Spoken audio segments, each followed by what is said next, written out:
In this episode of Falmouth in Focus, we'll visit with the Falmouth Beach Superintendent who's preparing for another busy summer, celebrate this year's Chamber of Commerce Citizen of the Year, and stop by the Falmouth Library lawn as students from Mullen-Hall School celebrate Arbor Day.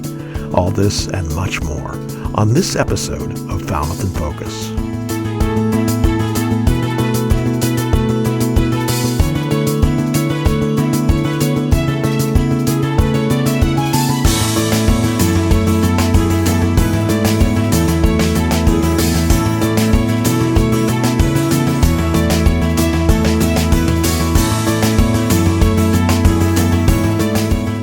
Hello and welcome to Falmouth in Focus, FCTV's current affairs program. I'm your host, Michael Kasparian. The latest reports show that COVID-19 case counts continue to increase in the town of Falmouth and statewide. There are plenty of vaccine and testing capabilities available, and the second booster is now available for certain populations. The Friday briefings by Falmouth's health agent, Scott McGann, are a good way to stay informed on the latest local, state, and federal guidance. You can view the briefings on FCTV Government Channel 15, our Facebook page, and fctv.org. With the summer season just around the corner in Falmouth, we visited with the newly appointed Falmouth Beach Superintendent to hear how she is preparing for a busy summer while also addressing staffing challenges in her department. I'm Maggie Clayton. I am the beach superintendent for the town of Falmouth. This is going to be my 16th season working for the department. We are currently in our hiring process for the upcoming beach season. Applications went live in February, but they are still open on the Town of Falmouth website for parking attendants, clerks, and lifeguards. Our work continues also in town with cooperation with other departments. The Department of Public Works is helping to prepare their hiring their beach maintenance laborers for the season and working through our tasks of what we need to do to get ready, including grooming the sand at different beaches, sweeping the parking lots, painting the parking bumpers, repainting and moving the parking attendant booths and the lifeguard stands, repairing fencing, and redistributing trash and recycling receptacles. All of the grease traps at the concessions have been fully replaced for this upcoming season, and we're looking forward to awarding those vendors contracts very soon to begin that work of providing service at Surf Drive and Old Silver Beach.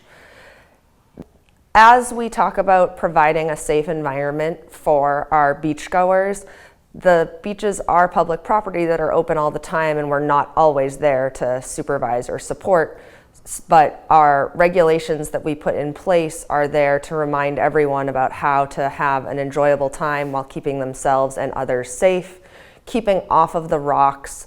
The jetties, while maybe inviting, are a hazard and a safety risk. We don't want people to fall and hurt themselves. Head, neck, or back injury could be a very common result of being on those rocks.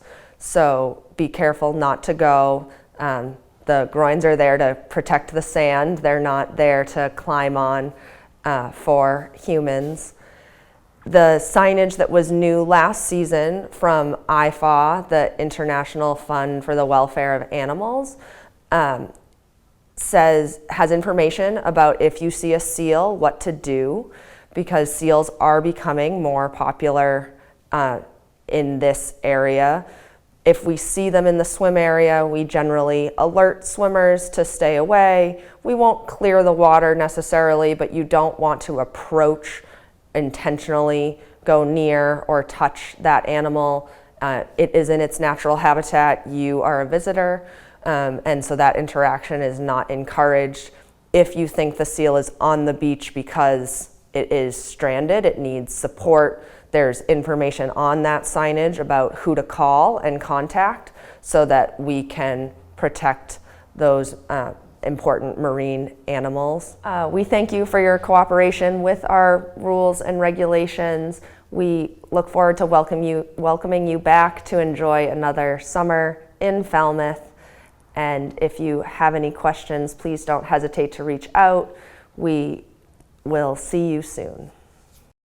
Thanks to Jeff Wyman for that interview.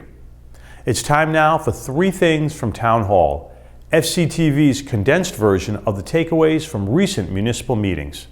Selections are chosen based on community impact. Representatives of the Cable Advisory Committee addressed the Select Board in their last meeting.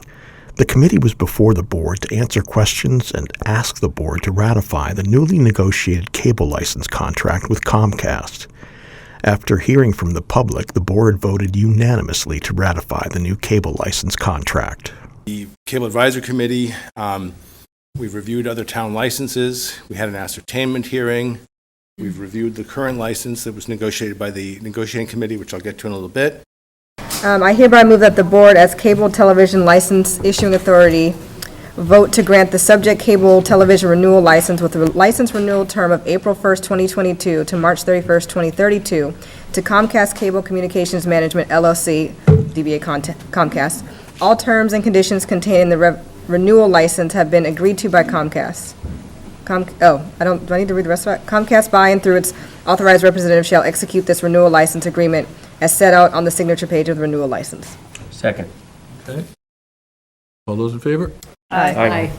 The Falmouth Police Department made a brief presentation to the board regarding their weapon procurement process and explained how the process works. They explained in the procurement process there has to be a bid out to vendors for a trade of the old weapons for new weapons. We did get a bid directly from a manufacturer. However, that manufacturer did not take the old weapons in trade. And then the other 2 bids that they had proposed from different vendors did. So we went with one of those vendors. It was the Powderhorn. It's a local company in Hyannis. If you don't know who they are, it's Powderhorn Outfitters. And they are very accommodating for us because not only do we have to purchase the new ones, but our old ones we have to continue to use until we train on the new ones. So they are able to say, okay, listen, don't worry about trading in the old ones just yet until you get the new ones up and running, and then you can go ahead and do the smooth transition. The Select Board also discussed an issue about the town manager capping the number of runners of the Falmouth Road Race to 10,000. Police Chief Dunn argued in favor of this policy, stating that that is a more manageable number than some years in the past. The board discussed safety and transportation concerns associated with the larger number of runners in town. After a lengthy debate, the board decided to come back to the issue at their May 9th meeting. What has happened over the couple of years is, huge traffic gridlocks that prevent us from responding to calls down in Woods Hole, Main Street, Falmouth Heights. We can't even get a police motorcycle up into Falmouth Heights on some of the roads because people just abandon their cars and go off and do whatever they do.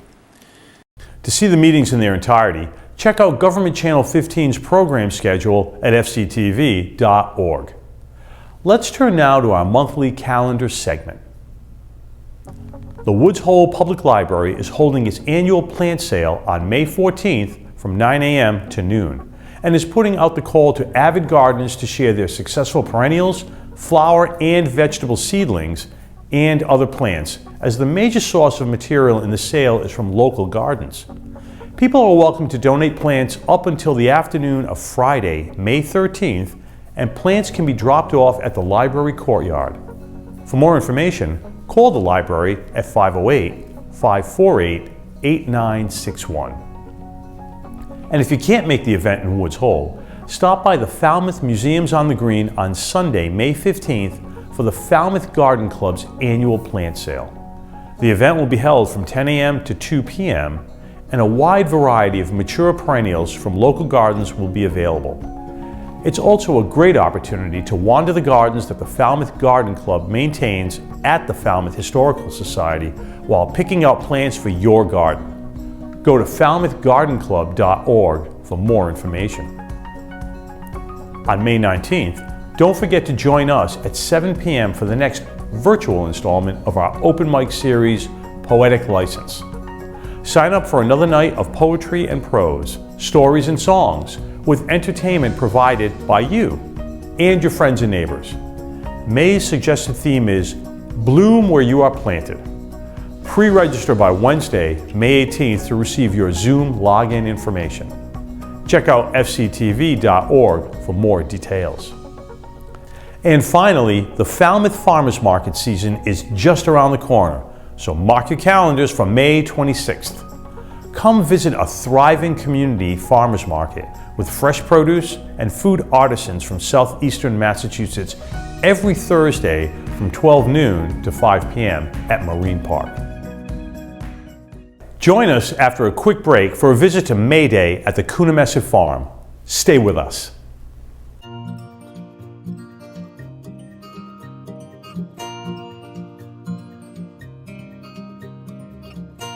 Hi, this is Bill from the American Parkinson's Disease Association of Massachusetts. We want to thank Falmouth Community TV for having us on today. Falmouth Community TV and all community TVs are really important to making sure that the message gets out about all the great things that APDA does in Massachusetts and beyond. We do know that the demographic on Cape Cod is really important to us. We know that 90% of those with Parkinson's disease are over 60 years old, and Cape Cod has a large senior population. There's been a tremendous amount of progress in understanding and treating Parkinson's disease. PD impacts not only the person, but his or her family, social networks, and the community. Seeking out support from friends and family and community is essential. APDA is there for you in the community, providing resources and guidance along the way. Every day we provide the support, education, and research that will help everyone impacted by Parkinson's disease to live life to the fullest.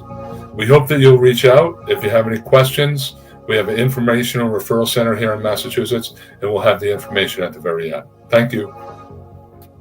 Hi, I'm Jay Zavala. I live in Falmouth, and I've been fighting Parkinson's disease for the past 6 years. Join me in not only fighting PD, but understanding what it does and how we address it.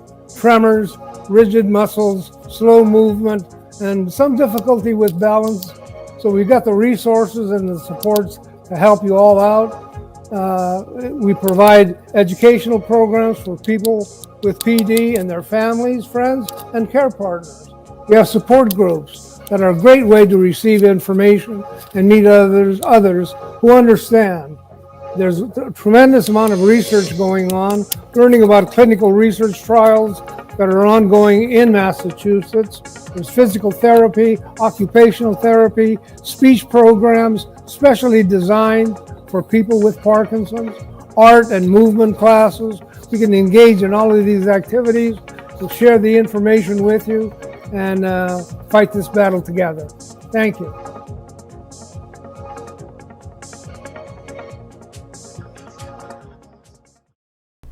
Welcome back to Falmouth in Focus. Coonamesssett Farm recently held their first ever May Day celebration with loads of entertainment and food to help celebrate spring. FCTV spoke with several attendees to learn more about what they thought of this inaugural event.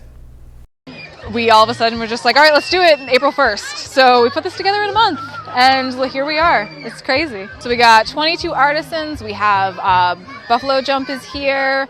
Well, of course they are here, with a whole menu for today. They've been busy all day from what I've seen. I've been trying to get food. I can't even get in there. Peccador Bakery is here, of course, with all their bakery goods. Natalia Bonfini is here singing right now. You may be able to hear her. She's incredible. We have a maypole set up for kids to just run around and have fun with. The whole farm is free to people to walk on, enjoy everything. And on top of that, we have a little kids activity zone. Gosh, am I forgetting anything? There's so much at this point. We got some alpacas and some donkeys, chickens, ducks, sheep, little tiny goats. I've seen a lot of people around the animals. I've seen a lot of kids playing around the maypole and such. But I think there's a little something here for everybody. I think Iris wants to be on camera though. There's a real positive energy. There's a little something for everybody. There's, you know, the craft booths and the food and the flowers and the animals and the veggies. It's fantastic. I think for exposure as well, you know, being able to see the greenhouses and how closely it sits next to the animals and, you know, people together all enjoying it, it really, you know, adds and shows the value of spaces like this, with community spaces where the focus is on the outdoors, you know. And everybody loves live music.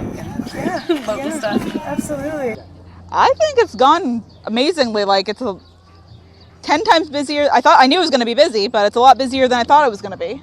Clearly it's been a great success from all these people here, and parking's been jamming all day, getting people in and out of here. So we would love to do it again next year. We'll just have to ask the boss if they need that.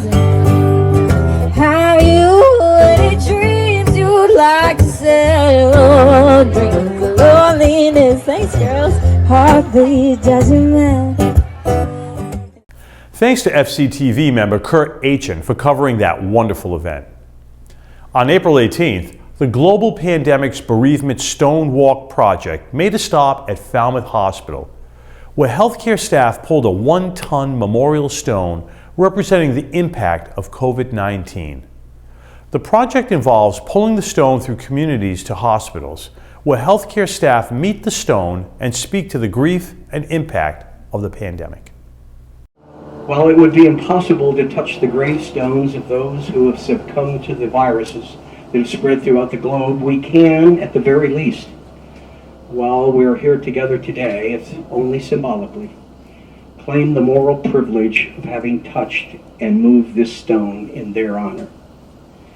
With this stone, we call upon our hearts as much as our physical strength to move it, step by step, to its next location. I have 10 different either family members or friends that have died from COVID.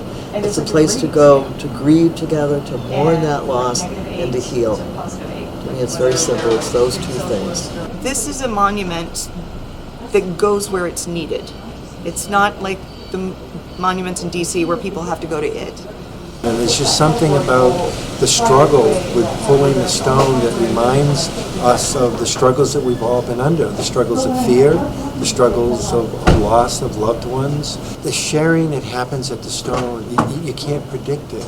You know, it just happens, and it's a beautiful thing.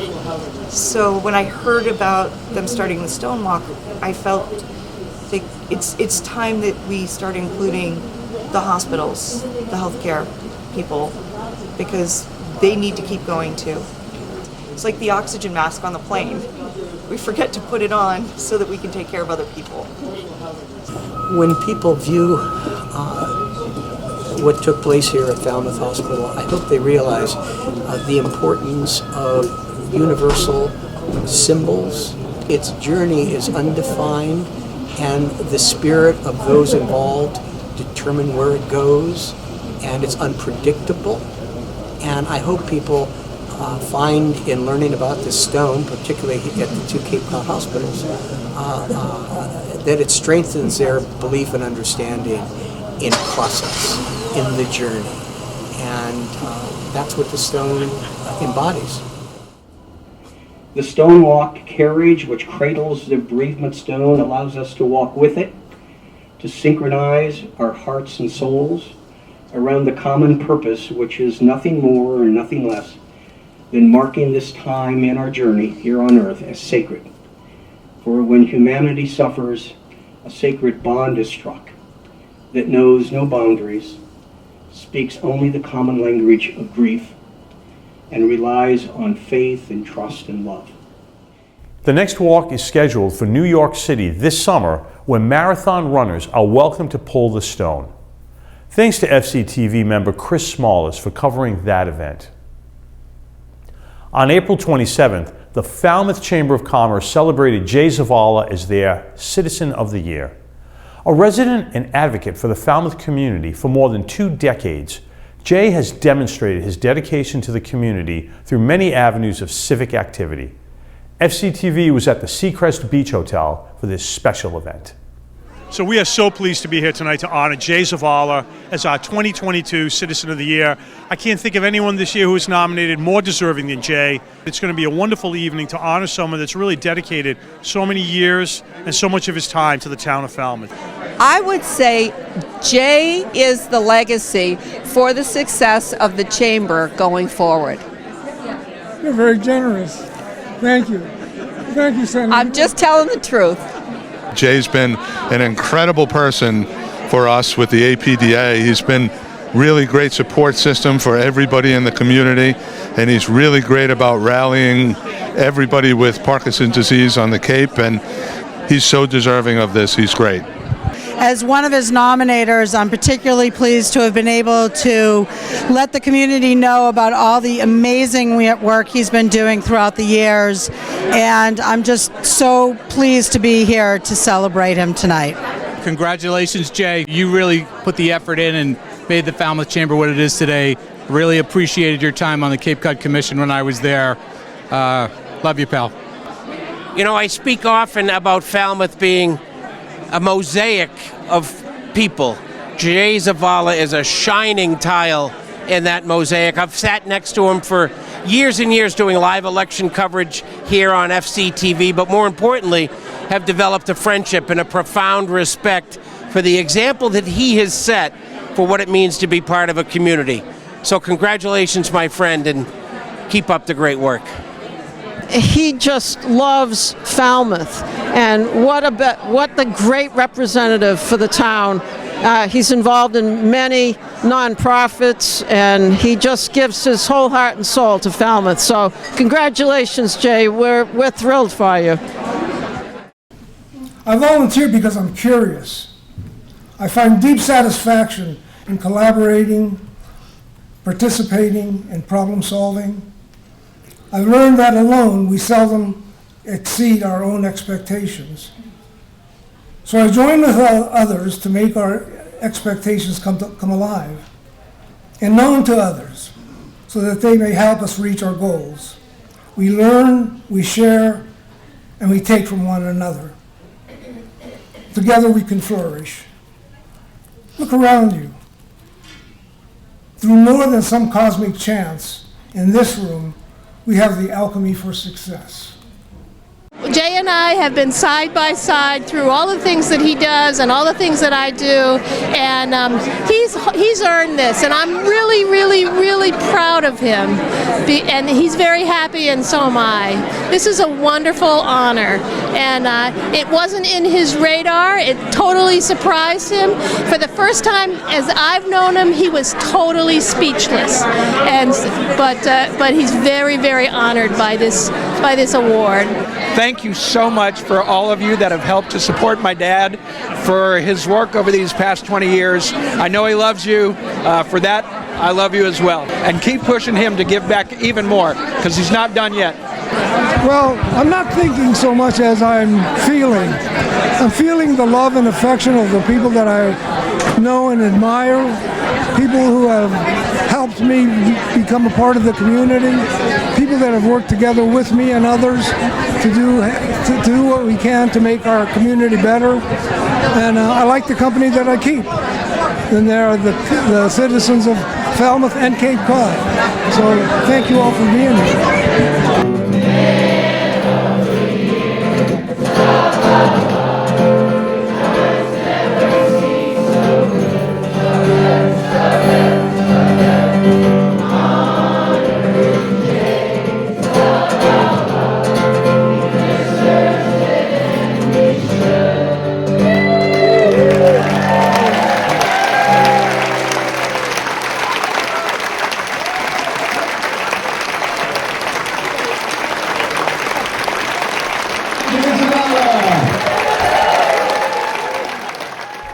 Congratulations, Jay, from all your friends here at FCTV, and thanks to Andrew Richards for that story.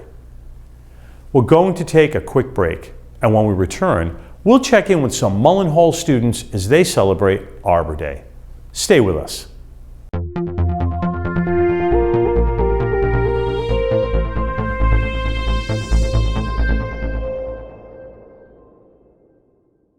Falmouth marked its annual Arbor Day celebrations by sprucing up the area in front of the Falmouth Library. For some students at the Mullen-Hall School, that also meant learning more about plants and how experts in the field care for them. So today is the 150th year of Arbor Day. So this year in Falmouth, we're celebrating at the library lawn. We have Mullen-Hall School kids as the participants. And with just the normal plantings that we do, we set up about 5 stations going over topics from pollinator gardens to tree climbing to aerial lifts, tree planting, and then annual growth rings with trees. So the kids are able to go to each station and learn a little bit about each thing. And they benefit a lot from it. They learn some stuff and they get to see a lot of cool things. The first one, it was the tree planting thing. He was teaching us about how to plant it, and he was doing this thing like something to help it grow. It's a bit silly. It's like a rope hanging down from a tree. It's like kind of nailed in there, and there's a guy climbing up to the top of the tree. Well, not the top, but like close to it. Thanks to Ryan Weber for that story. FCTV wants to remind you that television can be as easy as hitting record on your smartphone. We'd like to invite all Falmouth residents and visitors to share their slice of life with us. Email us your photos and videos or upload them to Facebook, Twitter, or Instagram using the hashtag MyFalmouth or Falmouth in Focus to be featured on the show. Thank you to our most recent contributors. And now, a return. Last month, we told you about the Osprey project, dedicated to building safe nesting platforms for the returning osprey away from dangerous telephone poles. Osprey Project co-founder and professional photographer Kevin Friel has now captured the spring return of these fascinating birds. We leave you now with the sights and sounds of the returning osprey and Kevin's truly amazing photography. Thank you for watching Falmouth in Focus. We'll see you next time.